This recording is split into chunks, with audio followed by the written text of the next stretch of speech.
Good evening, televiewers. You're welcome to today's edition of Prime Hour. We are very, very sorry for the late start. We had some technical issues responsible for our starting late. This evening, we're going to be looking at what role the elites of the Southwest and Northwest have been playing with ongoing human rights abuses recorded in almost all the divisions of the Southwest and Northwest regions. We remember vividly what happened in Akwaya subdivision. We are still to get the real stance of the elites from that division. There was also the killings in Fungom subdivision of Menchum division.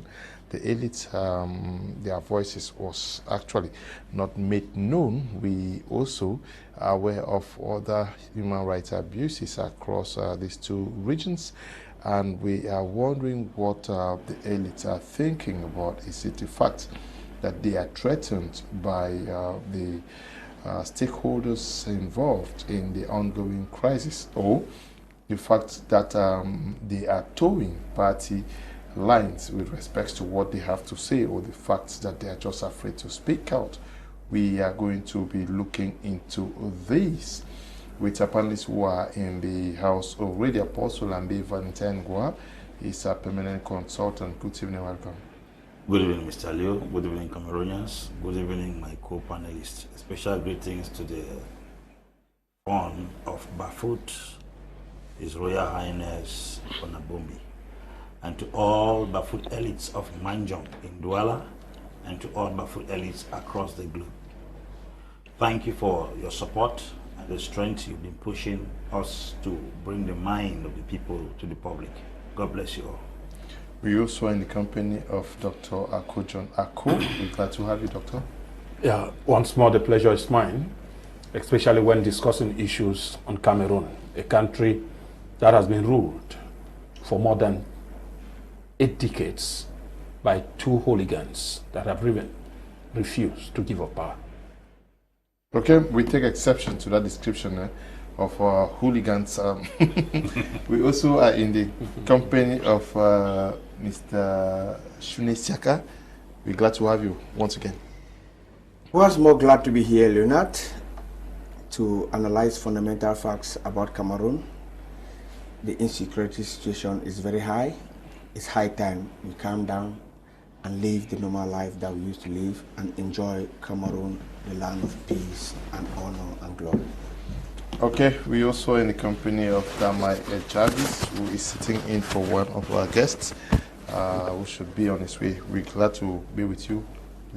Thank you very much, and a special good evening to the peace-loving people of Menchum Division, and also to the people of Akwaya. And I also want to say good evening to the President of the Republic, Professor Maurice Kamto, Chairman John Fundi, and of course Kabalibi, all political stakeholders who are putting their hands on that, though in different ideologies, but in one interest, to see that of Cameroonians are well taken care of. It is difficult, but I know it's possible. Good evening to them. Okay, Apostle Ambe, Valentine Ngwa, your first take on how the elites of the Southwest and Northwest regions have reacted to human rights abuses since the advent of the Anglophone crisis. Yes, Mr. Leo, they say he that puts on the shoe knows where it pinches most. Okay. I have a challenge with the elites, not here to downplay their position, their authority, not here to disrespect them, but rather a wake-up call to their responsibilities as elites in every community that God has ordained and appointed them to serve. The first thing every elite must understand is that the burden of the people is the burden of the elite. The challenges of the people are equal to the challenges of the elite. The worries of the people are the worries of the elite. The elite may be opportune to sit in glass houses, may be opportune to sit in very comfortable places where there is peace, there is serenity, they have a means of livelihood, but they fail to understand that they are not standing there as individuals, they are standing there on behalf of a people. The government cannot employ everybody from a community, but the government will select a handful of persons that represent that community. If you are a mayor, if you are a parliamentarian, you are a senator, you are a minister, a director, or a civil servant from any community in the northwest and the southwest or any part of Cameroon, know that that seat you're occupying is not your father's seat. It's a seat that represents the people of that community. You are a voice sent by the community to speak on the behalf of the people. This takes me back to Guillaume Oyonombia's book, No Trophiness in Mararapa. A girl was sent to school by a community, and the parents decided not to work anything, and were waiting for the girl to go and work money in the city and come and take care of the community. The father kept on getting married to wives, getting married to children, and all the community were trusting God that the girl will become a billionaire and come and take care of them. That is the mindset of the African. Once you are raised to a place of prominence, you are no longer your father's child. You are a child of the community. They used to say it takes a whole village to raise a child. That's the reason why when a man is appointed prime minister, it's not his family that dance and celebrates his appointment. It's a community, because they know one of their own has been raised to a place to stand as a voice on their behalf. When a man is appointed a senator, a parliamentarian, there is always a welcome celebration by the people of that community, because once you are raised at a place of authority, you are no longer Mr. Ngong's child. You are no longer Mr. Kum's child. You are a child of Menchum. You are a child of Agam. You are a child of Tuba. You are a child of Momo. You are a child of Guzang. You are a child of Ndonga Mantum. You are a child of Akwaya. You are a child of Manyu. You are a child of Meme. That community begins to look up to you as a voice for them in the state where you find yourself. My challenge is this. If people do not put on a pair of shoes, they will not know where it pinches. Most of our elites are not wearing the shoes that their people are wearing. What do I mean? They are in Yaoundé. They are in Douala, living in comfortable hotels, sleeping in comfortable houses, living at peace, while their people live in torture, they live in pain, they live in hunger, they live in difficulty, they live in total trouble. Because they are not wearing the shoes of those people in that community, they definitely cannot react. And this is the reason why people die in Menchum. The senators are quiet, parliamentarians are quiet. Remember, I started by saying that I didn't come to attack you or confront you, but rather a wake-up call. See me as a messenger sent to wake you from your slumber. Don't see me as a critic or an enemy, because I don't have bad intentions. I'm speaking on the behalf of the people. The clergies in that community also, once you are raised at a particular rank in the society, you equally become a role model and also a voice of your people. You also, as a civil administrator, wherever you find yourself, you are equally considered a voice to your people. That is the more reason why people sit in communities, they sit in bars, they sit in off-license, they sit in country meetings, and they boast of their son who is in Yaoundé. Maybe that son is not even related to them by blood through any means, but because the son came from that community. I remember as a young man, we were growing up in our community, we used to boast. The Bangi people would say, we have Peter Agotabi. That Botabi is not even coming from the same village with them. They will say, we have a Botabi. And I'll also say, we have this. Some also will have this. Because why? When a man grows to a place of prominence, it becomes the pride of a community. So when the people were expecting to stand as the voices, to trumpet the cry of the people, and to bring them from the hula ballot they find themselves, and all this particular group of persons are quiet, it means things have gone sour. This is why we are calling upon the people. People have died in Menchum recently, others have died in Akwaya, and those places have parliamentarians, they have mayors, they have senators, they have traditional rulers, they have clergies, they have civil administrators who are from those communities, yet the people are living in total chaos, total anarchy, and total pandemonium. We are calling upon the elites of all the communities, whether you are from Faro, Edio, Diamare, Mayo Kani, Mayo Bana, Mayo Banyo, any of the divisions, Lom and Jerim, whenever you are raised to any rank, if to them appointed in this council and authority, I will speak on behalf of my people without mincing words. I will step down into the field and find out what my people are going through. The rather unfortunate people are somewhere sitting in lavish hotels in Yaoundé, comfortable trips abroad, comfortable hotels, yet their people wallow in the quagmire of faith and squalor. We call upon the elites today to make sure that they be the voice that God has raised in that community on behalf of their people. We are very, very, I repeat, disappointed with the silence of the elites in all stratas of this country because of what is happening to their own people. I will lay that foundation for now, then we'll come back to talk better.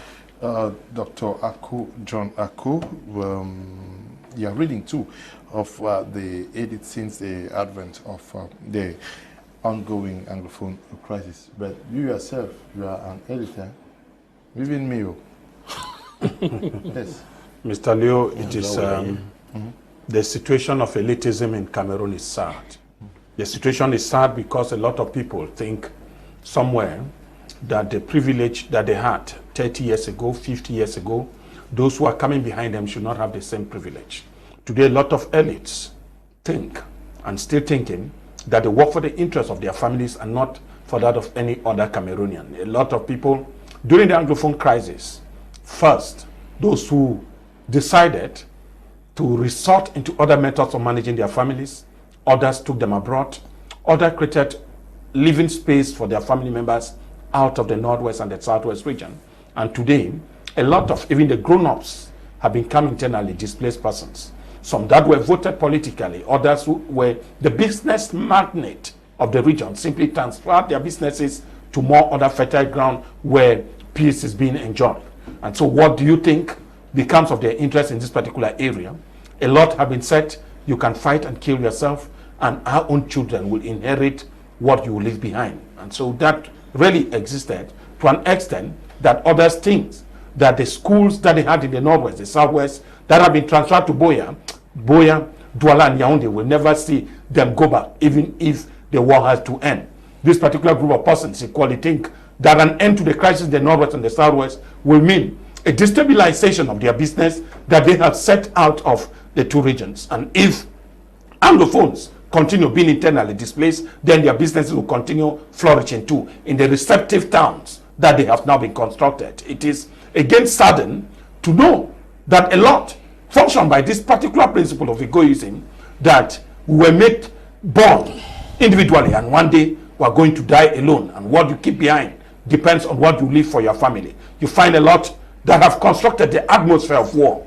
Remember, sometime the Prime Minister, in fact, the President of the National Assembly said, we live in the same assembly with Ambazonians. We live in the same assembly with those who sponsor the fighting. People have used the occasion of the atmosphere to sponsor, to kill, and to even to assassinate their main political challengers. Others have toppled some business elites because that particular business was a tongue on their own throat. Now it becomes a problem that today we still find elites that feels, especially those of the religious domain, that really human beings were meant to live equal in dignity and in right, and that if at all the government that be cannot recognize the church, who are they to talk on behalf of their people? Those who manage it very well, strongly, like the political atmosphere, will continue to think that they have nothing to answer to the people but to their families. This is what we see. But fortunately, we're still not going to other details. We still have a few elites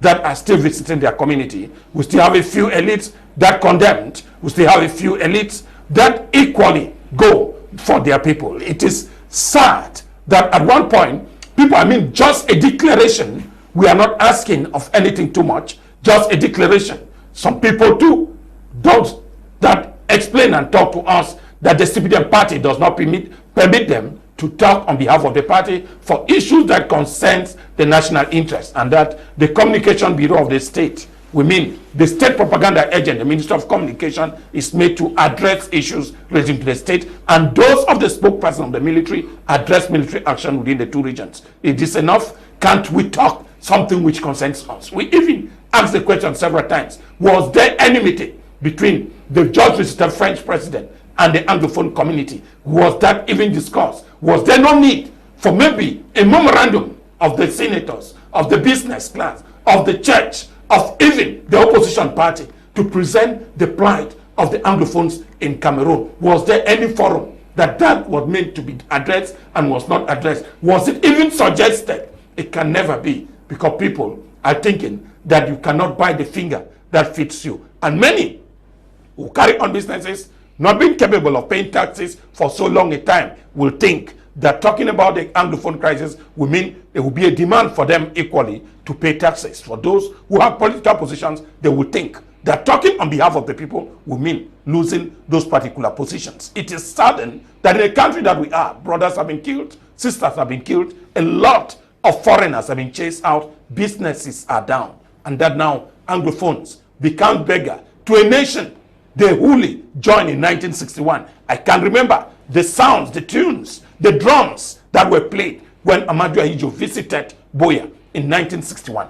1st October 1961, everybody can still. Are we still Cameroonians? Are we still Anglophones elite? To what group of people, to which extent can you defend the interests of the people who look upon you as the survivor, who look upon you as the savior of that particular region? Can you even just by a letter, by a message to any organ? At times, it is better to defend the rights of the people than to stay silent. Silent at times, yes, a weapon for management, but it becomes dangerous when you stay quiet at the face of adversity which your people are going through. I've read this, and Nelson Mandela said, if you can't give a voice when the people are going in pain, then you are one of those oppressors of the same people. Okay, thank you, Doctor. Mr. Siaka, let's look at what the elites have been able to do so far, even before the advent of the war that's ongoing. Can we see that there is still a problem with the clear definition of who an elite from an area is? Because if it has to do with representation, how do we define what's happening? Yes, Leonard, but before I go to answer your question, I want to debunk what Dr. Ako said in his introductory statement. Okay. As a matter of fact, evil prevails when good men fail to take action. That is why I've decided to take action now. Okay. It is an outburst of intellectual buffoonery for a learned colleague in quotes like Dr. Ako to sit here in this emporium and describe our former head of state and our actual head of state as hooligans. I challenge him to examine his intellectual prowess and capacity to the best of his imagination before he can continue with those type of statements, because they are treasonable. As a matter of fact, it demonstrates the freedom of speech that we enjoy in this country. It demonstrates the advanced democracy that His Excellency Paul Biya has brought to Cameroon. If not, people are watching us over the world. Saudi Arabia, Syria, Iraq, and you name the rest. How dare you sit on a public podium and call their president a hooligan? Then by the time you step out of here, the unimaginable will become imaginable. I come now to your question. Okay, yeah. I come now to your question. Who are the elites in the first place? I think we seated in this podium, apart from the disappointment coming from Dr. Ako, we are elites. We are elites because we represent the image and the aspirations of our people. They look upon us. As we sit here, I want to bet with you that people in Bafut are calling their family members to come and watch Apostle Ambe, that one of theirs is here, and trying to enlighten the government of this country how we can lead this nation ahead. How do you expect our elites to talk when most of them in this present context, in this present dispensation, have been tagged as enablers? How many elites have been brutally assassinated and killed because in the present context, they tried to give their opinion about what is happening? How do you expect an elite who has been tagged an enabler? His house in the village has been burned down. His property has been hijacked. How do you expect them to come in? You know, they are between the devil and the deep sea. It is a very difficult situation for our elites, because you know that after this unwanted war that has been put on our people by some of our Anglophone brothers home and abroad, this brutal war of barbarism that they have enforced on the people, where people are going through misery, suffering, hunger, and what have you. And then when the elites come in to enlighten them against using this method and trying to see how we can go through dialogue, they are attacked as enablers. This stigmatizes them, and you don't expect them to come in again now. We know so many elites. Where is Ekema today? They celebrate Ekema. the Amber boys or the secessionists celebrate the demise of Ekema as one of their achievements. And you know, anytime they capture any elite, they slaughter you, it is an achievement to them. So elites are afraid to voice, because by the time they voice, they come up to make a statement. They might fall out with the protagonists. And what is the result? We know the result. They are brutally murdered, their properties are destroyed, their families are attacked back home. As a matter of fact, families back home call their elites out of the Northwest and Southwest and warn them not to come out in the limelight to even present themselves, because by so doing, they back home are in danger. So it is a very complex situation. Okay. So elites are like playing the hide and seek game, because their lives are not secure. Okay. You also agree that they are caught between two very, very disturbing situation where they are not only afraid for their lives, but the fact that their families back home could be attacked. I will take this from a scientific and also biblical perspective. Momentum before collision gives you momentum after collision. Meaning that for every action, there is an equal but opposite reaction. If these elites are caught between the devil and the deep blue sea, who kept them in that situation? First, what were the actions prior 2016? What were the actions post 2016 after the fallout of the ad hoc committee? What is now the action when we have intertribal wars? Keep aside the Anglophone crisis, like in Menchum, like in Akwaya. Now, they are caught between this devil and the deep blue sea because of the fact that we have not been prudent to do what we are called to do as an elite. Spiritually, Isaiah chapter 9 verses 6 states, "Unto us a child is born, unto us a son is given. The government shall be upon his shoulders. He shall be called Counselor. He shall be called Peace. And it shall be called the everlasting peace." When we look at this perspective, it means that every elite has a tendency of being someone who is a peace preacher. Whether you can get to the Northwest region or you cannot get to the Northwest region, you can still make a statement concerning the ongoing realities in your region. And this can help to pacify people, and this can help to quiet down people. My senior brother talked about the fact that they have been tagged blackleg. Mr. Kum, you have been tagged blackleg. There's nobody who has not been blacklegized, both sides. And the question now is, because of the tagging of blackleg, should we stop preaching peace? Should we stop looking at what binds us together as a people? Should we stop saying the things we can do even without being physically present on the field? No, we shouldn't. But when elections are coming, will this same elite call the fact that they have been called blackleg? No, we all saw during municipal and legislative election how they were active on the field when we armor cars. Why don't we take these same armor cars to go to Womb to say, hey, what is happening? Why don't we take these armor cars to go to Akwaya and talk with a few we can talk to? Remember the impact of one. If you touch one person, that person has a triple down effect to touch other lives. If an elite, few exceptions with Senator Mbela and some other few elites who have been doing their best, regardless of whatever you call them, to go down and to talk to the people. That's why you see there are some areas that be stable. Look at Honorable Gallant. Is there not war in his area? There's war. Does he not go down his area? He goes down to his area. Does he not talk to the people? He talks to the people. Keep aside the aspect of the Anglophone crisis. There's what we call the action personnel. What was your relationship with the people prior to the crisis? What is your relationship with the people in the crisis? What is your relationship with the people post the crisis? All this has a factor. That's why I said momentum before collision give you momentum after collision. To every action you did, there will be a reaction, but maybe in the opposite direction. We as elite, what should we do? We have one core responsibility to see how we can reduce the level of violence in the Northwest and in the Southwest region. Let us keep aside our political differences. Let the marks of pride, arrogance, bigotry, hatred, let us drop it down and focus and look at that common mama whose child has been killed in Womb, whose child has been killed in Akwaya because of the fact that land.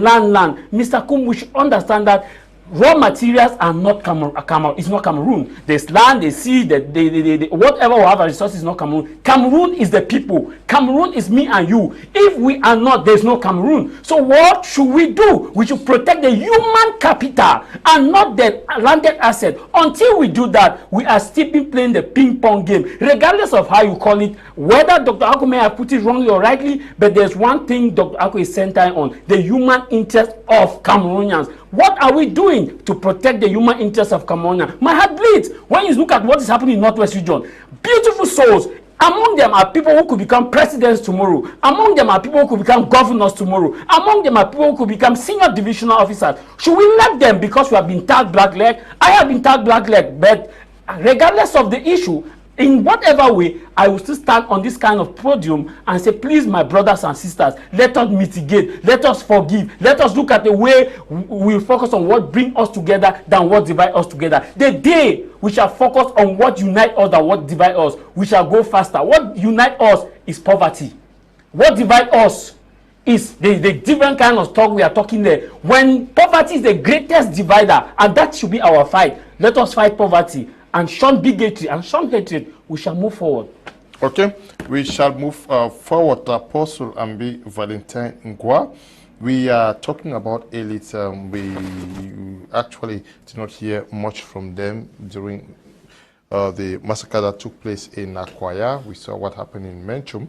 And there is even a video that is circulating today from Bafut. And we've heard almost nothing. And, I don't know. No, Mr. Saka said they are afraid because they have been tagged. I myself am tagged every day. Said many things that I receive money. Yeah, but that will not stop me from preaching the peace that I do. But after 6 years, elites have not found a way of pacifying their people. What is lacking? Because in the beginning, we would assume that almost everybody was taken by surprise. But 6 years after. Yes, Mr. Leo, they say a drowning man is not afraid to hold the tail of a crocodile for survival. Let's consider that for the past 6 years, we've had a lot of atrocities. People have died, property is destroyed, education frustrated. At the level we are right now, we are drowning. And as a matter of fact, we need anything possible to hold in order to survive. Even if it's the tail of a cobra, you hold it because you don't want to drown. So if Mr. Shuna is telling us that the elites are afraid to speak, I want to ask if every elder has died spoke. In the moment we are right now, whether you speak or you don't speak, you will die. They will attack you. Now, I was happy because he said that all of us sit here, we are elites. It means we are the elites that have the boldness to speak. While the people who are eating the real cake, they don't speak. That tells you that the man who is sitting in Yaoundé as a parliamentarian, a senator, a minister, a secretary of state, who has not spoken, and me who is an elite, who is not eating part of the national cake, who is speaking, is a clear indication that something bigger than the black leg is silencing that person in Yaoundé. Something bigger than the black leg. When people eat and there's food in their mouth, they cannot speak. There's something called table manners. When you are eating, there's food in your mouth, you don't talk. So they should not tell others it is blacklegism in quotes that is causing the elites not to speak. The elites have food in their mouth, and when you are eating, you don't talk. So all the elites in Cameroon are maintaining table manners.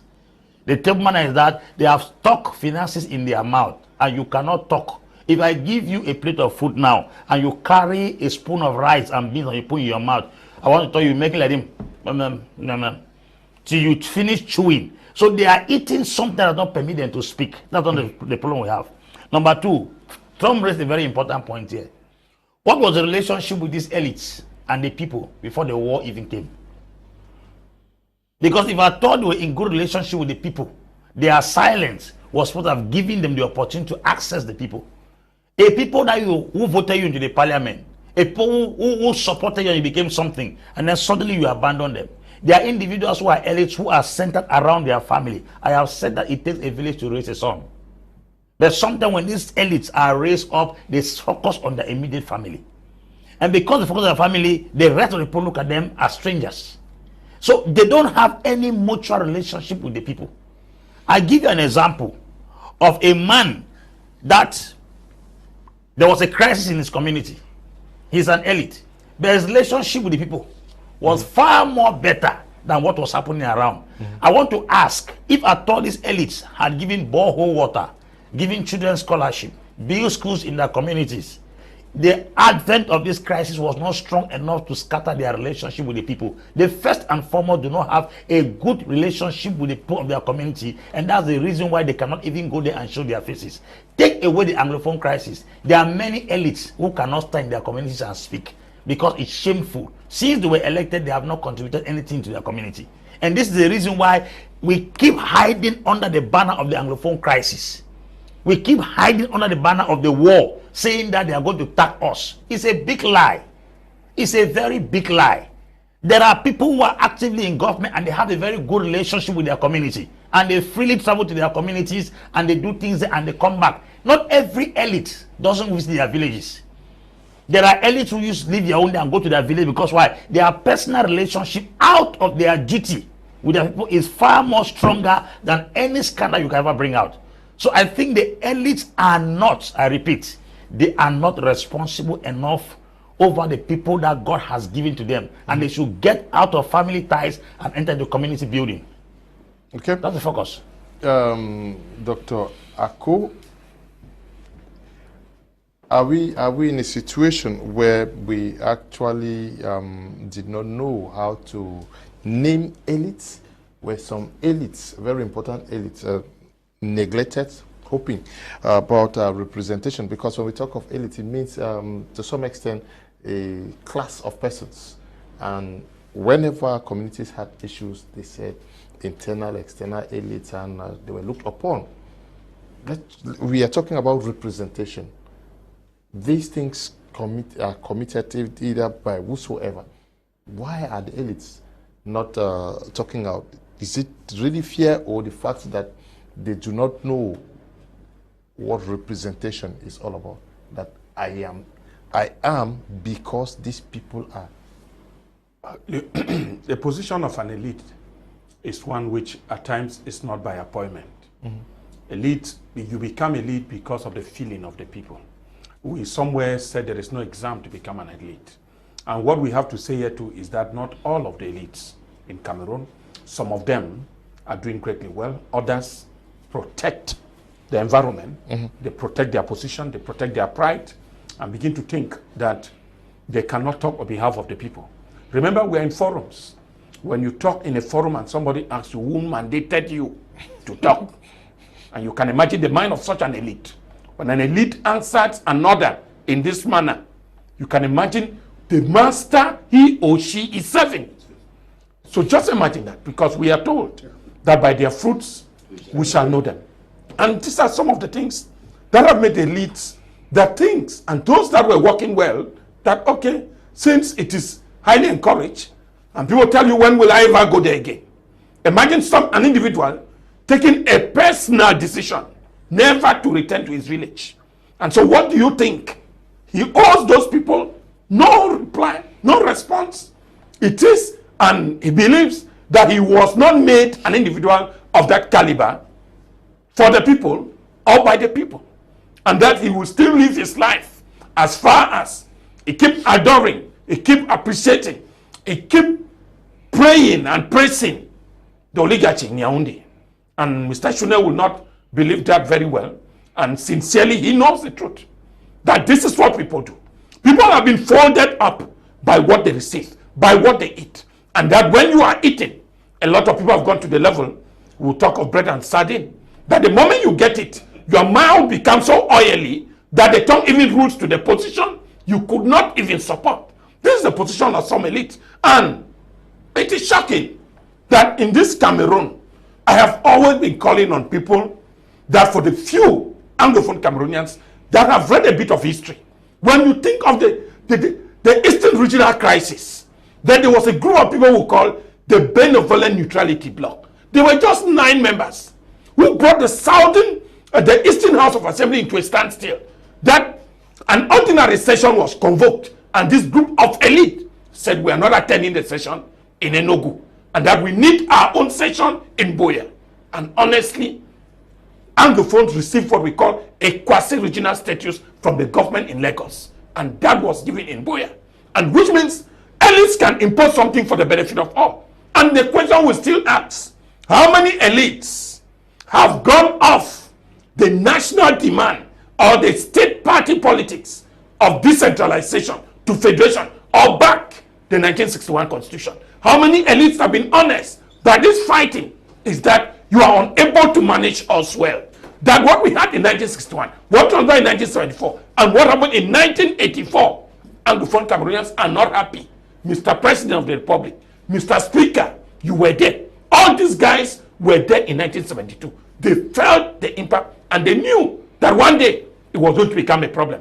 If it becomes a problem, are we going to respond to them by fire or by arms? There is an otherwise way you manage Anglophones. We know very well that the spirit of talking, dialogue, and concessions need to be made. And that one is ordinary. We went in 1961. It was by dialogue, it was by concession, it was not by arms. How many elites, if not of Joseph Weber? Honorable Weber was the lone Southern Cameroonian that was capable of airing out his mind in an assembly. If we cannot talk in a national assembly, some people are in the Senate for, in fact, only God knows when, they wait for their budget. They simply clap and wake up to close the meeting. And they have never posed a worry, whether they had a worry from their people. It is shocking. Then when you see when Madam Senator Mundi was caught in the web, that is when she made a statement that it is now she's understanding that we are into a crisis and that the military is into deep war. Just imagine somebody representing these people, that the people have left their homes. We are talking of the 6th year and we are declaring it in 2022. Do you really represent the one that chose you or you the one that appointed you? Because when we elect, when we appoint, when we acclamor, I remember in the good old days of Southern Cameroon, I have been telling people, I still think that Manfred, the town I know, will come back to its level. That when you enter Manfred, the whole quarter will hail you for being that son, for being that person they are still looking up to. Can we stand for them? There is what we most often we talk here and what we call the commoners, the grassroots people. Those are the base. Where will they go to? Some people don't have elites, they don't have relatives out of the town. Where will they go to? These are the people in every nation we need to protect. What do you think about them? Will that particular community exist? Because in one way or the other, life is stratified. If you have a mansion today in the city, remember, your own family was not like that in the past. And others too need to grow. Be that person that support others to grow from you, not the one that press others to die from the time you emanate. Elites within Anglophone Cameroon need to sincerely believe that they were chosen for the interests of the people. And no matter what people may say, when I talk of political hooliganism, which is highly practiced in Cameroon today, people will know that somebody like Mr. Shune seated here has a position he will not go if some people don't want him to be there. Political hooliganism, if it was present in other nations, we would have been seeing young leaders like Macron that just visited. We would not be seeing the Prime Minister of Finland, or we have seen at age 32. We cannot see a mayor like that in Rome, in Roma, with over 31 years old. We cannot see Joshua in China, in the Hong Kong region of 22 years. He's in parliament. We choose those who we think can represent us, and they will do what we want. But today, many of you will know that the class we call the political elites, because for the business elite, they have suffered the highest. Those business guys, they suffer a lot in that businesses don't even exist. But some of them were vigilant enough, and now, equally, they became one of those who think that the region should not grow because their business are developing well in the area where they are. Okay. We need our home, and everybody, when you go to America, you cry coming to Cameroon. When you are in Cameroon, you cry getting to your village. Home remains home, no matter where you are, no matter how many years you spend in another person's land. Okay. The day you go to your village, it's more than 100 years. Okay. Okay. Mr. Shune, we're talking about the elites not coming out forcefully to denounce some of these human rights abuses that are being committed in the divisions and regions of the Southwest and Northwest regions. Is it also due to the fact that they are very divided. Almost everybody wants to be seen as the savior. There is no clear caucus. By now, 6 years after, they have not been able to form a caucus where they say, okay, we are elites from either this division, or once anything is done by whosoever, we make our positions heard. Is it not division? Yes, Leonard, political egocentrism is a reality in Cameroon. Okay. And I think the Northwest region in particular is an epitome of political egocentrism. Okay. Everybody wants to be seen. Everybody wants to be seen as the savior. That savior, that pivot through whom Mr. Biya can get information from the Northwest region. But it becomes difficult in a situation whereby elites are attacked by their own same people as enablers and as blacklegs. Look at the situation. I think in modern Cameroon, there is no politician who has become more famous in the Northwest province like Ni John Frundi. But Ni John Frundi was smoked and chased from his house out of the Northwest, and he became an IDP in his country by the people that his political dispensation nourished and brought to the limelight. Look at an elite like Mbanda.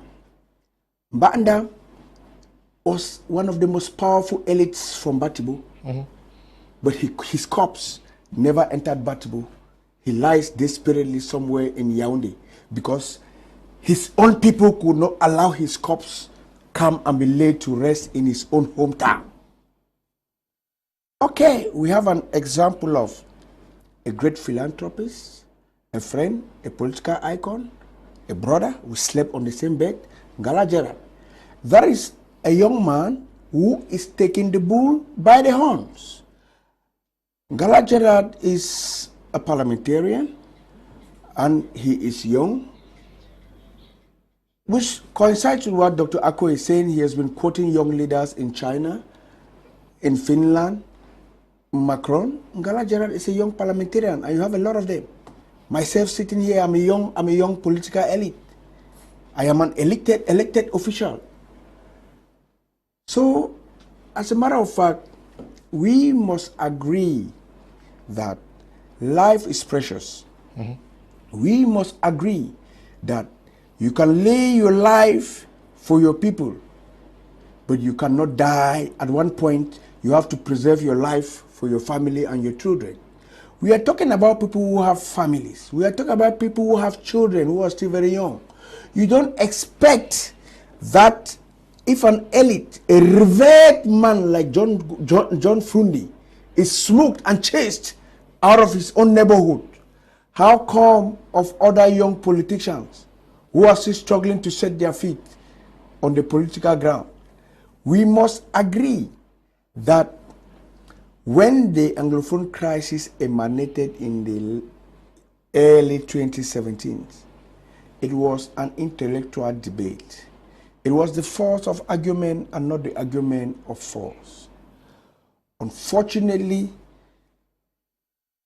these hooligans that Dr. Ako, instead of calling them hooligans, is misplacing it for the head of state.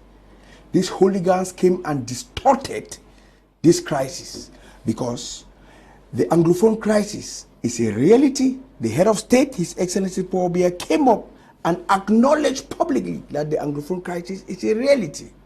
And that is why he called for the national dialogue. And before doing so, there was the consortium. The consortium that was led by Ambe Fontem and Agbobala and the rest.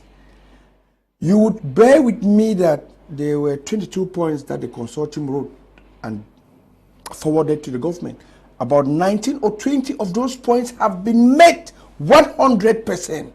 I think just about 2 were suspended: federalism or secession. And today, bandits who call themselves secessionist fighters, who took the guns, and instead of protecting and fighting for the people that they are purportedly claiming to fight for their independence, they are kidnapping the same people, They are raping their own sisters. They are maiming their own mothers. They are burning schools that were built to educate their own children. And you expect an elite like myself to stand and speak for them? I can't. And just as I hold that opinion, that's how a whole of bunch of elites hold that same opinion. We can't speak for people who kill their own people, who maim their own mothers, who rape their own sisters, and who burn houses and burn schools that are built to educate their own people. Okay. But I don't know. Your point has to do with the secessionists. That is what you're talking about. Yes. Yes, but I'm not. That's not the focus of the program. The program is for Anglophones. For Anglophones. There was a massacre in Akwaya. At least the elites from that area should have said that they condemn it or they condone it. There were killings in Menchum. The elites at least say something. Yes. Okay, for the case, I'm sure you've seen the video of the girl circulating that was done in Bafut. Yes. By secessionists. Yes. At least why are the elites not also talking about that? Because in my comfort zone in Douala, I can be audacious enough to condemn it. Yeah, but the elites are out of the southwest or northwest. Yes, but not all of them. As I earlier said, the elites are out of Bafut, but their families are back home in Bafut. Okay, they could and be their targeted. families have been attacked. The moment they speak, their families are attacked. We should put a square peg in a square hole. We should say these things the way they are. Look what happened with the mayor of Mafe. He was brutally murdered. Nothing has been said about it. And then you expect elite to continue talking about it. That mayor who was brutally murdered was an elite. How many chiefs were killed in Menchum? A chief was killed in Menchum. And you expect that an authority of that magnitude is brutally murdered by bandits, and you expect the elites to continue come in talking? Okay. At times silence is power. Okay. Okay, they should just observe, but just that most of these elites, Mr. Siaka Shune, I don't know whether they discuss with you. Most of them grumble behind it. They say this. They condemn in the bars when you meet them in their houses, but they will not come out in the public, and they prefer that the ACOs, the Apostle Ambes, and you should come and talk on their behalf. As I'm talking here, yeah, I'm putting my life on the line. Yes, that is it. They grumble behind, then they sit and they say, Dr. Ako, they talk on my mind. This is yes, but they are chopping from Yaoundé. Mr. Leo, it's a regrettable situation because first of all, we need to know that an elite is that person within a community who has the yam and the knife. And for you to have the yam and the knife, it has got to do with, first of all, your intellectual capacity and your financial capacity. Many a time it is those who have the money who talk for the communities. Mr. Leo, in every village, in every subdivision, there is an association.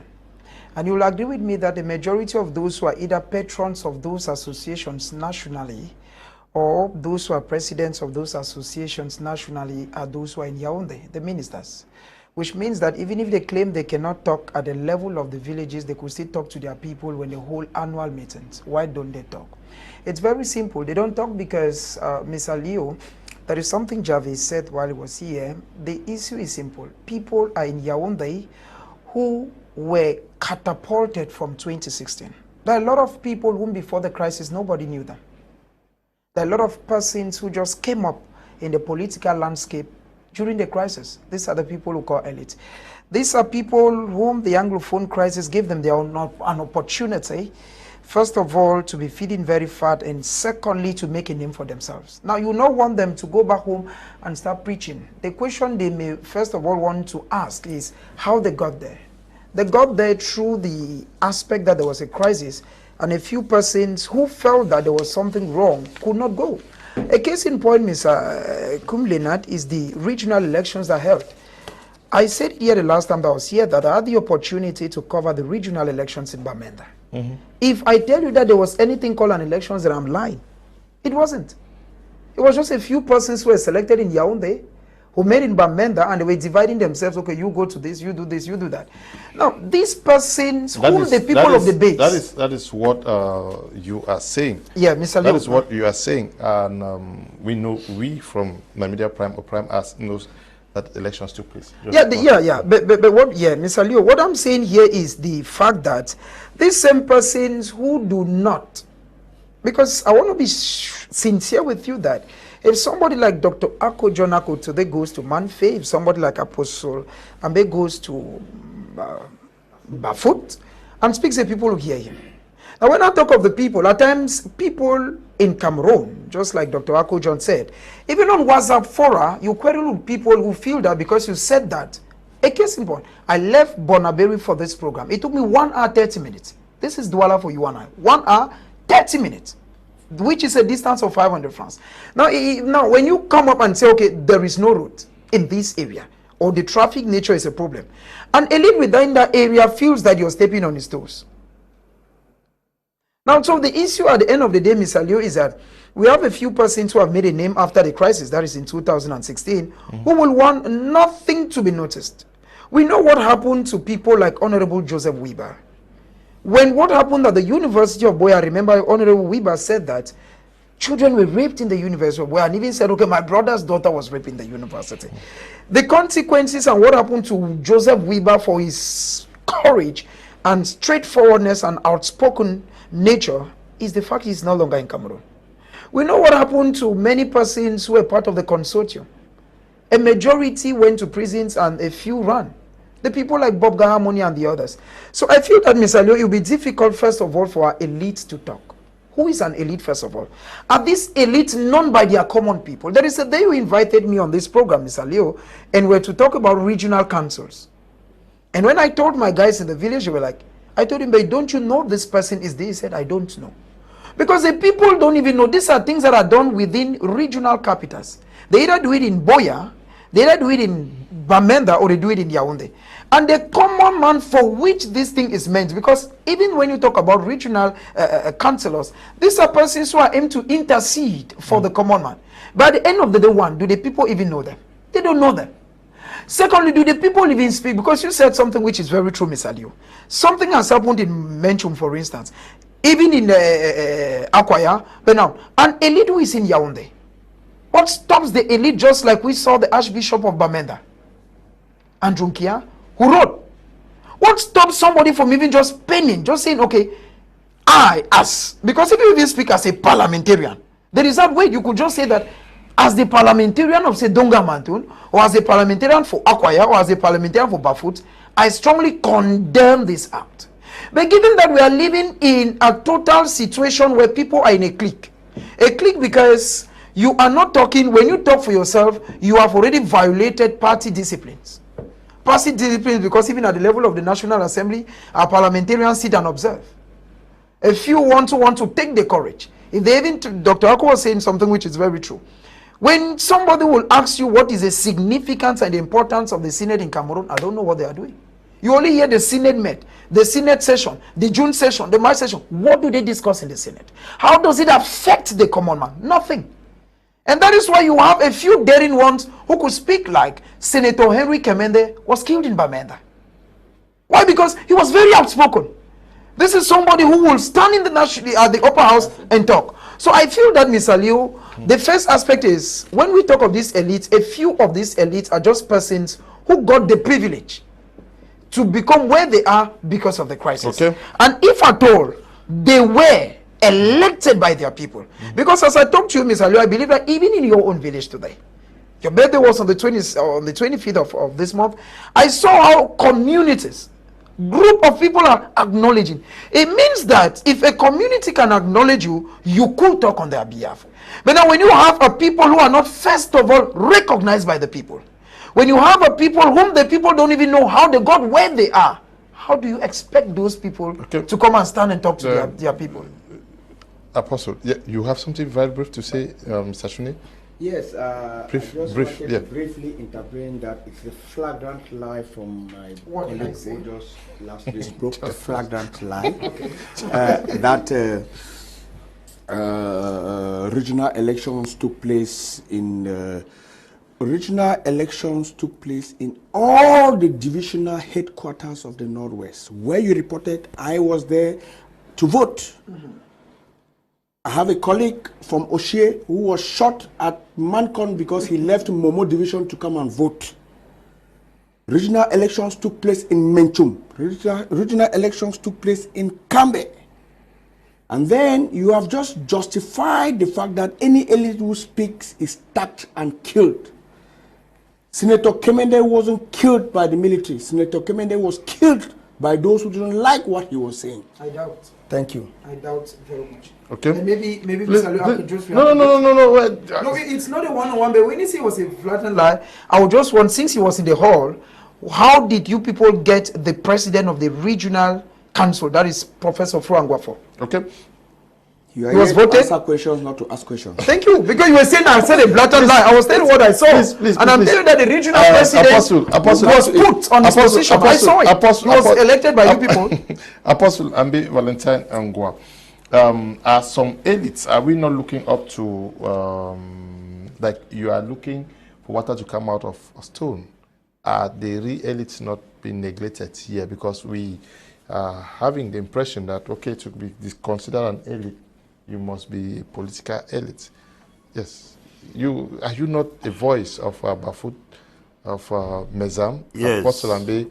Have some elites, real elites, being sidelined in favor of political elites? Yes, Mr. Leo, the truth is the definition of elites from our general perspective is somebody who is appointed in the government or elected. Cameroonian perspective? Cameroonian perspective. Because that's not the definition of who an elite That is. is Cameroon, and that's I said from our own context. perspective. Yes. In our context, if you are a minister in Yaoundé, a senator, a parliamentarian, a mayor, you are considered an elite. So if those people don't speak, it's like the elites have not spoken. Of which this people I said earlier that when a man is eating, he's maintaining table manners. He doesn't speak. Most of these elites who are given strategic responsibilities in the government cannot speak because they are protecting their self-interest more than the people. Oliver Tambo, during the apartheid in South Africa, went out of South Africa and spoke on behalf of South Africans. Let us consider elites in Yaoundé who have moved out of Menchum, Donga Mantung, Bui Division, Boyo, Mezam, to Yaoundé. They are like the Oliver Tambos. They have a free space and a secured environment to air out their view. Either they are condemning what is being done or they are gingering what is being done. But being silent in the midst of the oppressor makes you an oppressor. And this is the reason why we have a very serious challenge. That's why we have a serious challenge, because they aren't speaking. This man is not speaking in favor of the Amber. He's speaking against the Amber, but speaking as an elite. At least he is speaking something. People understand his position. But these elites are neither speaking for or against. They are neither condemning something or supporting something. Where do they belong? If I thought they are supporting what the government is doing, let them come out boldly and speak and say what the government is doing here is correct. If they are against what Amber is doing, they should come out and condemn, because their condemnation can cause an Amber to repent. They are speaking also push the government to take some strategic measures. But the truth is they are not saying anything. And this is where we have a very serious problem. They aren't saying anything. So they have left and they are in Yaoundé, some are in Bamenda, some Douala, others in Bafut, some in other places. They are comfortably sitting there and they aren't saying anything. Now, this is not an issue about Amber. This is common communal crisis. Agam people have a worry with the Mbororos. That's not Amber. How does an elite become a black leg for speaking that Mbororo, you are wrong? Or Agam people, you are wrong? The crisis in Akwaya is not an Amber orchestrated crisis. It is a communal challenge. How does an elite become a black leg? By speaking that I am from Agam, I cannot sit here and watch Mbororo people kill Agam people. What they have done is condemnable. That is to say, we should not take everything and hang on the Anglophone crisis. Elites were not elected to manage Anglophone crisis. They were elected to manage the people. which means everything that storms that community, it is their primary responsibility to stand up and either make a statement that will square down the crisis, bring down peace. Now, you must not speak against or for. You can speak as a mediator. Why doesn't this elite come in between and say, Agam is our people, Mbororo is our people? I'm speaking as an elite. I will not encourage the killing of Agam people by the Mbororos, and I will not encourage the killing of Mbororo by the Agam. I am coming as a peace crusader. With your authority and your reputation in the society, people can easily hear from you. I said one time in church that if a bishop stands and declares a national fast over Cameroon, people may not obey. The President Pobia, based on the position, declares a national fast, everyone may fast. But who is a clergy? Who was supposed to declare fast? Is a bishop. The President Pobia position gives him certain privileges. If a parliamentarian stands and says, we are uncomfortable with what is happening right now in Womb, the Mbororos are our people, the Agams are our people. I'm speaking as an elite in this place. Let's come to a table. You must not speak against Mbororo or against Agam. You too must not speak against Ambe or against government. You can stand in defense, but let them hear your voice, because your voice is strong. An ordinary person can say something he will not have. I tell people that the impact of a statement is not the content of the statement, it's the container of the statement. The vessel that disperses an information makes the information weightier or light. That's the reason why if the President of the United States stands tomorrow and says something, it has more weight than when I sit here and say it. That's the truth. We are trying to beckon on them with their respective positions and their images in the society, recognized and respected by others, to say something. You must not speak against the Agam, you must not speak against Mbororo. You can stand as a mediator. But let us hear you say something. Now, how does the challenge between Agam and Mbororo affect his office as a parliamentarian? Is he SDF CPDM? Is he MROC CPDM? Is it PCRN, CPDM, or does the Mbororo and Agam crisis touch President Pobia's position as president? How does that affect his political career? That's what we are asking here. Because we are trying to attribute everything to Ambe and everything to politics. If Mr. John Akko stands tomorrow and say what the people in Akwaya are doing is not correct, Mr. Akko is not speaking against President Pobia. He's not speaking against government. He's speaking against a crisis in his community and does not concern the president. That's the truth. So when we want to take this early stuff and hang it that they are afraid to become blackleg, how do you blackleg yourself when it comes to Mbororo and Agam? Okay. How do you blackleg yourself when it comes to Akwaya? That is to say, people of Kembung have the crisis, those of Bitongabang, and early stand and say we condemn the actions carried out by both parties, and we say you should come to a consensus and bring peace. How does that affect his political career? Okay, Dr. Akku, John Akku. Yes, that's his opinion. I'll come to you very, very shortly. But are some of the elites also, especially political elites, are they constrained by their party, what they call party discipline, party positions? Because if you have to speak, it means you need authorization from hierarchy. The Declaration of Freedom of Speech in Cameroon, liberty laws declared in 1990. Every Cameroonian is free if only you can defend the position in which you are. Okay. We are stopped or avoided from being outspoken when it comes to company or professional secrets.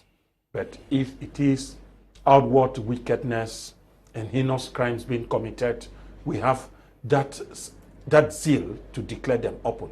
Remember when Jesus Christ was born, the world was so brutal than we are today. As a young man, he went on preaching the word, the message he was born to preach. But today you find elites who, I'm telling you that it's not like being constrained. You find people who are saying, I come back to what Mandela said, if you cannot stand against a particular evil, then you are one of the evildoers.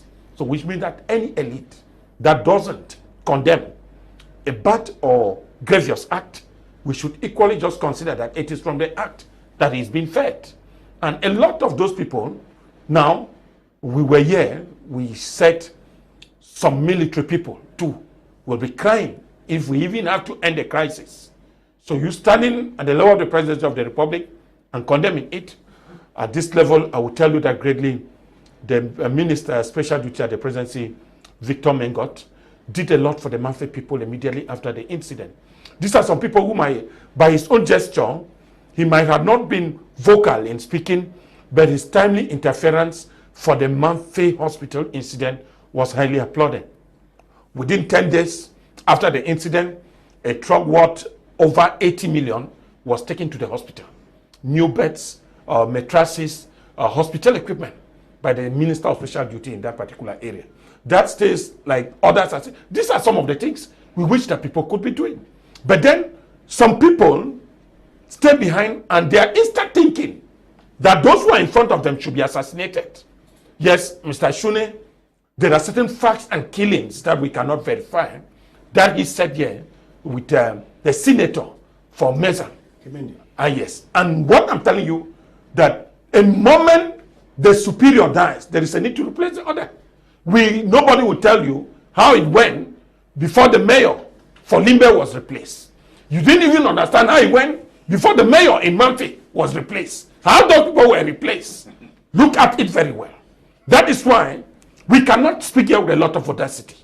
But what I'm telling you, there is what I have named some time ago, that there is what I call the Ambe Business Challenge. Everybody uses the name Ambe and perpetrates his own act in his own intent to pass his message.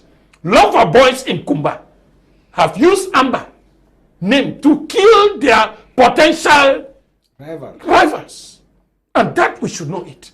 That is the level to which the crisis has gone. But when men are wholly molded, it takes a human being, the mind of a devil, to support killing, no matter who commits the killing. That is what you come into to conclude with me. That's what Apostle Ambe was saying. No matter who kills, I don't want to know whether it is Ambe or whether it is military. Once the act is evil, it's evil.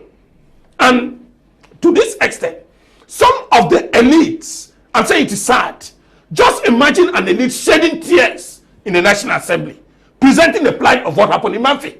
That a hospital constructed 50 years ago, we were not even there. We were not even aware how finances were raised. The hospital was raised in a night. And some people said they want to take permission before voicing their own mind. Do we need a declaration somewhere for us to speak against evil when it is openly manifested? Some of the elites use the issue of party hierarchy to hide their personal intent and beg excuse on that particular level. And that everybody is, no, the CPM will send a communique. So the CPM is sending a communique. Is it for the party or for your own personal intent? These are the group of persons we are talking here. We should not use the umbrella that we are being constrained by the party. At times, when you look at the demonic attack of Satan, the battle that took place in heaven, Satan was already a demon. At the time, he was an angel. And so this is how some of those elites behave. Some people step in with angelic voices. Then later, when they get a position, they pass all their time in Yaoundé. You cannot be elected by the people and you stay off your people in the need of crisis. A leader is he who stands by his people, not only when things are better, but even when the going gets rough. We cannot sit in one party and say we cannot talk. Yes, the CPM is talking. It's the mother party. What are you doing as an individual representing the people of that area? What have you done? The only thing you come and stand and tell people is the declaration of the CPM that la force va faire revenir l'ordre, meaning the military will kill to the last. You find that in the mouth of some people. Is that the CPM position? I said this is the government position, and it is the ruling government that we want to bring order by force. Okay. But we are here, and we are saying, like they used to say, they still call those same elite, go and talk to your people. The same elite we know will never get to the village. Okay. So there is a need somewhere, please, Mr. Leo, let me learn, that we have as individuals a responsibility first before becoming members of any political lineage. Okay. What does your responsibility count vis-a-vis your people? Okay. You may be quoting some persons who may have used the statement you said, but I don't. I remember the President of the Republic asked persons to drop their weapons so that amnesty is granted. Mr. Leo, that is what you heard at the airport. to drop their weapons, and that whosoever who is considered an enemy of the nation will be tracked. Neutralized. So what are you? No, we don't get into that. It's okay.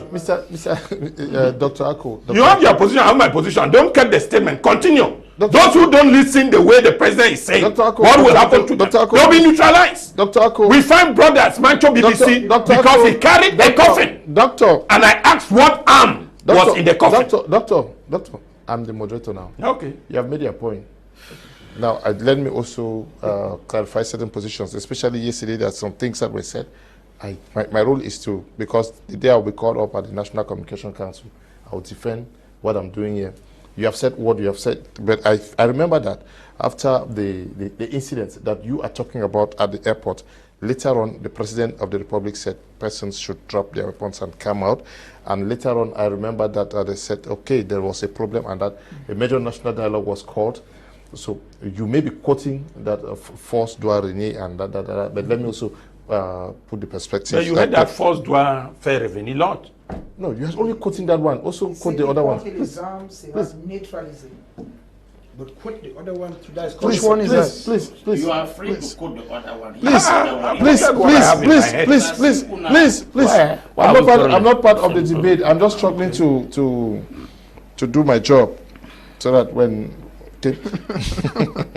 yes, Mr. Shune Seka, we are in a very difficult situation for the elites. You are one of them. I am one of them. Many persons have written about me on social media, but I'm not bothered by that. Yes, but don't you think that it is also time for the elites to take stock of what they have done so far, how they have defended, how they have represented their people, and see how they can do things differently? Yes, I think so, that it is the role and responsibility of the elites to sit back and take stock and see what they have done for the benefit and interest of their people. Mm-hmm. And I can only speak for my area where I come from, okay, because I master the modus operandi of the elites of my area. Okay. And I come from Bafut. Okay. In Bafut, we have 3 elitist groups are stratified. Mm-hmm. We have the traditional and cultural elites, we have the economic elites, and we have the political elite. You bear with me that they are so well organized in a way that we have forums through which we communicate. When an incident happens in Bafut, they communicate to the Bafut community in those forums, because social media has become so cancerous that you are not sure about what you get from the social media. Mm-hmm. And it has misled a lot of people and put a lot of people into trouble. So we have trickled down in a way that we communicate to ourselves responsible behavior during this crucial moment. And then to move on, I have always said that this elitist issue, we should consider that they are also individuals who, and there are some elites who have their political inclinations. Mm-hmm. Because when we gather in that cultural forum, you have people who are from the MRC, you have people from the SDF, you have people from the CPDM. Mm-hmm. But we have to put our heads together to work for the interest of the people that we represent. The Anglophone caucus that I mentioned. Community that we represent. Mm-hmm. And we keep all those political differences aside. Mm-hmm. What is stopping some of these elites from reacting is that they still carry this political conflict, these differences. They still put on those suits that differentiate them politically. Mm-hmm. They can't sit on the table to speak for the people that they represent. Mm-hmm. Some still think that they have to toe the party lines of the CPDM. Some want to toe the party lines of the SDF. We know about the SDF Popular 18, what that dismisses people from the party. We also know about the outrageous CPDM internal rules and regulations where you have to toe party lines. So there are these differences that some people are not able to keep aside and sit, but I want to assure and guarantee you that those of us from the Bafut community, when we sit in our manjongs, when we sit in our ndabukums to speak for the interests of the Bafut people, we keep all our political interests aside and speak like one. That is why you see that Bafut is getting calmer and Bafut is getting peace and tranquility, and the elites are talking to the people without external influence. Then there's something that I want to reiterate here, Leo, permit me. Okay. I want to say that coming from the northwest and southwest region, if that is what makes you Ambazonia, then I am Ambazonia. Standing for the ideals of the people, if that is what makes you Ambazonia, then I am Ambazonia. Fighting for equality and social justice, if that is Ambazonia, then I am Ambazonia. Fighting corruption and impunity, if that is Ambazonia, then I am Ambazonia. Asking for the government and the ministers to be responsible and accountable to the people that they represent, if that is Ambazonia, then I am Ambazonia. But if it is kidnapping for ransom, I am not Ambazonia. If it is maiming and raping, then I am not Ambazonia.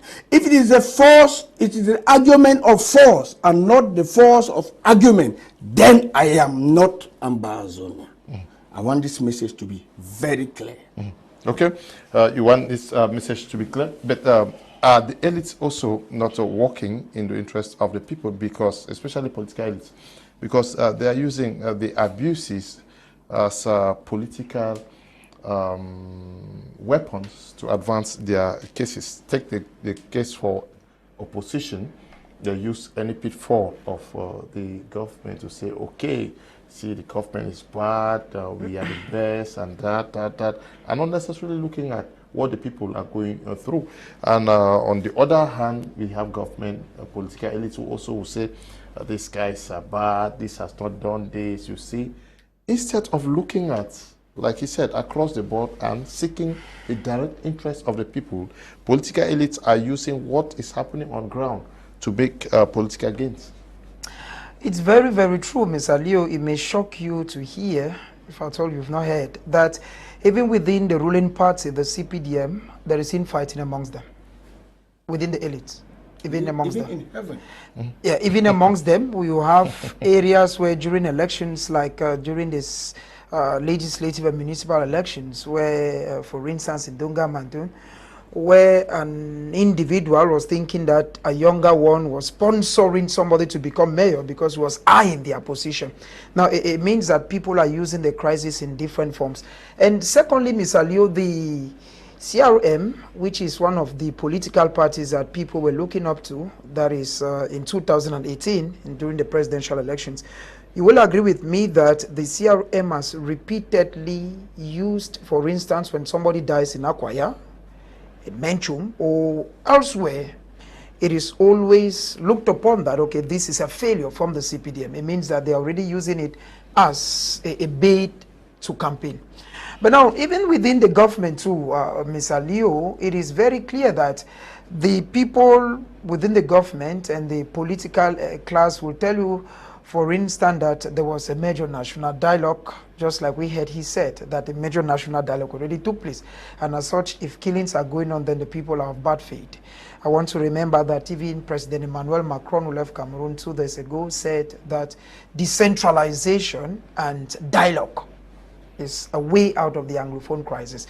It goes to tell you that even those in Yaoundé think that there was a dialogue already. There wasn't a dialogue in Cameroon. And now, far from that, Mr. Leo, the political class within our different areas are using the crisis not only to get political blessings, but they are using it as a source of riches. It is a source of wealth to the political class. Now, each time school wants to go back, you hear a politician has given books. Now in his holiday, I hear they put tournaments all over. But now you're putting those tournaments for who to play.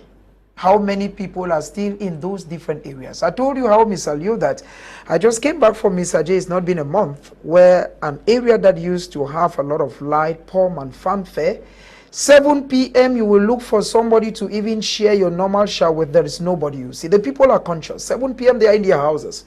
And it already tells you that instead of elite to look at that, okay, there is a war.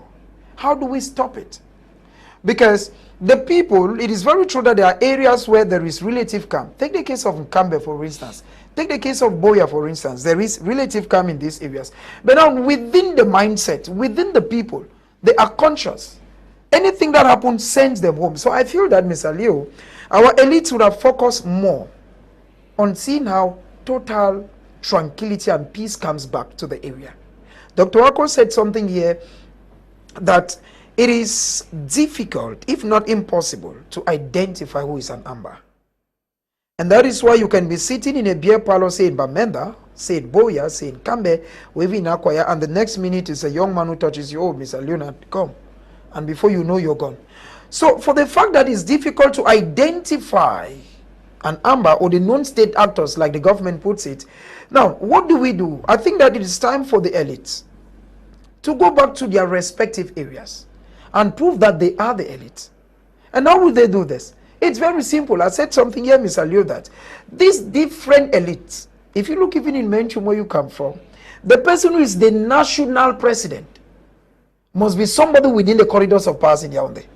Why? Because even within our different divisions where we come from, take it or leave it, once you're outspoken, the elite in Yaoundé, who is of course, of the CPDM, sees you as a threat. And even warns other people from coming close to you. Because he feels that you're going to intoxicate them. Because he feels that you're going to brainwash them. Whereas if you as an elite, this is a totem, you put a concept of 5 million or 10 million. You can seize this opportunity of that kind of a corp, maybe say during the launching, Mr. Leo, and you talk to the people. You and I were in Susa, for instance, on Monday. You preached to the people. You did not give them, you could sit there in Douala and say, okay, I've sent you rice, I've sent you sabon, which we see ministers doing. But you told them, I am not here for anything. In fact, I did not come with anything. But I know that you guys have pains inside of you. I know you've lost a lot. What I've come here to tell you is peace, tolerance, forgiveness. And you're talking peace because you're talking to somebody who has seen in front of him maybe the mother killed, seen their house burned down. There are two things that need to come to the person's mind. We saw the mothers weep. The mothers were crying in front of us. Yeah. They were crying in front of us. Now it tells you, Mr. Leo, and the lady said she used to own a very big shop in Du, but now she has nothing, all the apprentices, nothing. Now what do you want to come and tell that woman in Susa? That there was a major national dialogue. How does a major national dialogue impact a woman who ran away with her ID card and only her dresses, lost her shop, lost her apprentices, cannot feed? You gave a woman tablets of savon, and I saw the lady weeping. She says she has been there for 3 years, has written her name in so many associations, but she has never seen where items are shared. It tells you, Mr. Leo, that is why at times when I see our brothers in Yaoundé, our elites, you said something here that a majority of them cry behind the scene. Is true. Some of us who have the opportunity to know some of them, they will tell you, Prince, I cannot. They cannot come on and say it. But within them, they feel it. They want to go back to home and drink the normal shot they used to drink, because, Mr. Leo, take it or leave it. There are certain natural things that you consume from Isu that no matter how you stay, just a breeze. When I go to Mr. J, I swim in a very beautiful stream called Kincheng. It's different from the Douala where you need to get shower, you need to get this. People want to go back home. But how do you get back home? Okay. Yes. You started by telling the elites that you are not here for any attacks. Yes. But to call all of us to think, to have a rethink and chart the best way forward. What do you think elites today should start doing? Because if 6 years down the road, the grassroots level, we have not come up with a mechanism that can at least permit us relate with the common man, something definitely is not working. What should be the way out? I think much of what has been approached as far as this crisis is concerned is that we have approached the flesh a lot. We've tried to give people food to feed their stomach. We've tried to kill some by using the gun. but we have not addressed the consciences of the people. Okay. The last part I think we need to address is the conscience of the people. The reconstruction of the mind. Yes. If we approach this perspective of the human conscience, speaking to their conscience, we are going to speak bitterness into forgiveness. We're going to speak hatred into love. We're going to speak malice into acceptance. We have to raise a team of preachers from all stratas that will be able to pass an information or pass informations of love, peace, forgiveness to the hearts of people. I mean, getting to the grassroots. If these elites cannot go there for fear, they should sponsor people. They used to say, he that preaches the gospel and he that sponsors the gospel is equally a soul winner. If you know you cannot reach the people, then send people to go there and carry out the activities. If your money is invested and a soul is won, both the preacher and the investor are all winners of that soul. I think it's high time these elites contributed their money, invested in people who can go and communicate to the will and the conscience of these people. Because I believe someone can change from anger, bitterness, and malice to reconciliation, forgiveness, and love because the individual in question hears some words that can convince them. That's why I was saying that slots should be created over TV stations, from CRU TV and other national TV stations, about 30 minutes or an hour a day for preachers to come on air and speak to the consciences of people. I was told of a testimony by a young guy who was at the DDRO Center. Somebody went there, preached to them. They all threw away their charms, burned their odeshi, and they repented because somebody came and spoke to their consciences. I think the issue of elites creating either means to go down to speak to the consciences of the people, or better still, send people to those communities who can access those communities to speak to the conscience of the people is going to play a very pivotal role, because the focus has been giving them rights to eat. It was Kwanzaa, the Chinese philosopher, who said, if you give me fish to eat for a day, you are giving me for that day. But if you teach me how to catch fish, give me food for life. If we keep giving people rice and bread and oil, when they eat, the anger will still rise, because an angry man, a hungry man is an angry man. They will get hungry today, you give them food they eat. After 1 week, when they get hungry, the anger will come back. Okay. What do we do to scrape this anger from its roots? What do we do? That is what we have to be struggling now to do. If we are able to preach the conscience of the people and half of the population accept forgiveness, reconciliation, and love, we must have covered a very great mileage in order to solve the problem. Because I think the idea of sending mattresses and rice and beans and cocoyam doesn't solve the problem. Let's talk men out of the animosity, the anger, the bitterness, the malice, the unforgiveness. And this is where the talk of the conscience comes. Okay, and there we hope that something be done to use persons like you. Why not Dr. Ako, John Ako? Yes, Doctor, what should our elites focus on henceforth to make them more acceptable, or why not create a better environment that would permit them to meet with the people? Oh, Mr. Leo, it is very sad. I will not like to get into maybe some personal experience. Okay. While as a student at the university, some of us were driven off some elites compounds who were thinking that you are coming to beg for a job. And you cannot just imagine that to some extent, when that's happened to one child of the area who moves around with a classmate and explains, saying, this is what this man did to me while I visited him, just for greetings. They always have the impression that when you are in the university or you are a graduate, you are coming to their compound to beg for jobs. But that is not even bad. We have been taught generally that those who are on the top will always move with that gap. That hail well when your days were better for the people you meet along your way. For you don't know what may look like on your days coming down the rail. So a lot of people still believe that once they have been given some priorities, because I call it priorities, they are just being privileged, because the position you are holding can as well be the position of the other person. God always uses people to bless others. Why can't we use the position we have to extend a hand to those who need our assistance? At times, it's even just communication, talking to the people. Last time I said here, when we asked about regional councils, who even, some people are not even aware of the regional councillors. And so not talk less of what they are going to do. We need to do what we call getting closer to the grassroots. The people who voted you need accountability. Some time ago, there are all talk of budgets for micro projects are given to parliamentarians and all political leaders.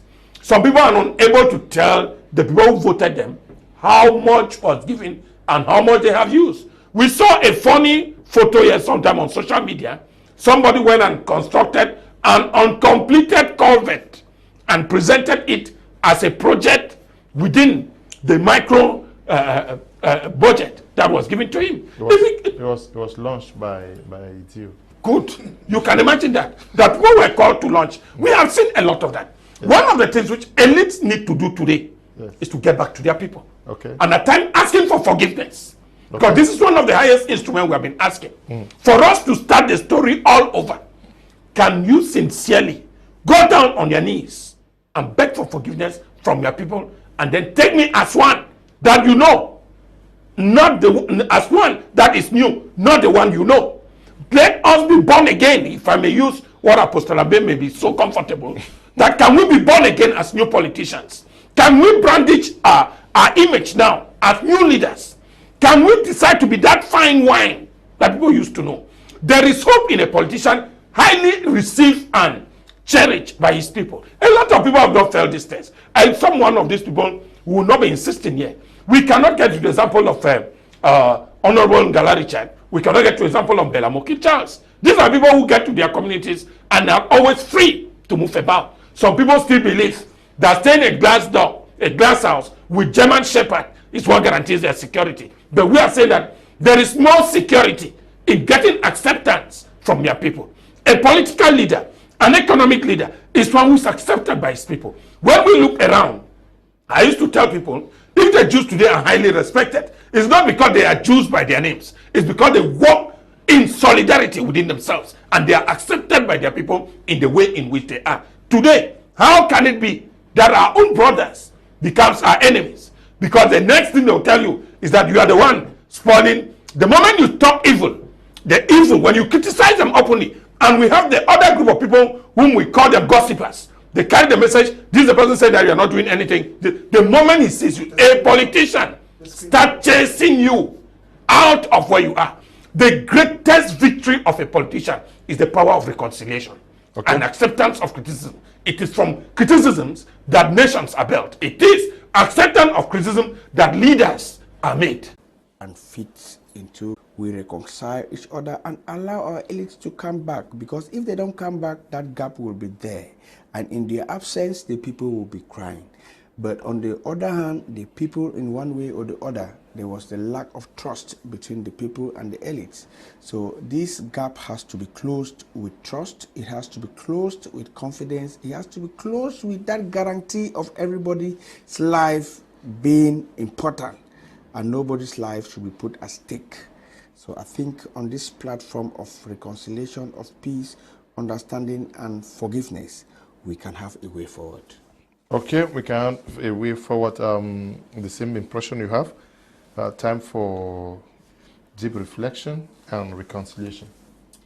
The first thing, Mr. Liu, is for you to calm down the tempers of people, is at times to let the people understand how you feel their pain. Okay. And how do you do that? You want to, first of all, spend some time with the people. That's the first thing.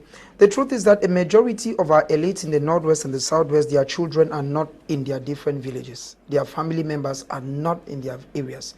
They are going to schools in Yaoundé and Douala, and big schools for that. It is a common mama who sells a cocoyam, who sells a palm oil, that is feeling the crisis. What do you first of all do? You let the mama know that, ma, what is affecting you is affecting me. Because when you come only in 2018 to talk about legislative and municipal elections and you disappear, to reappear in 2025, then there is a problem. What do I mean here, Mr. Leo? What I'm saying here is that instead of being here and only sending items, it's time the elites started going to their different communities. It is time the elites gave the people the impression that your pain is my pain.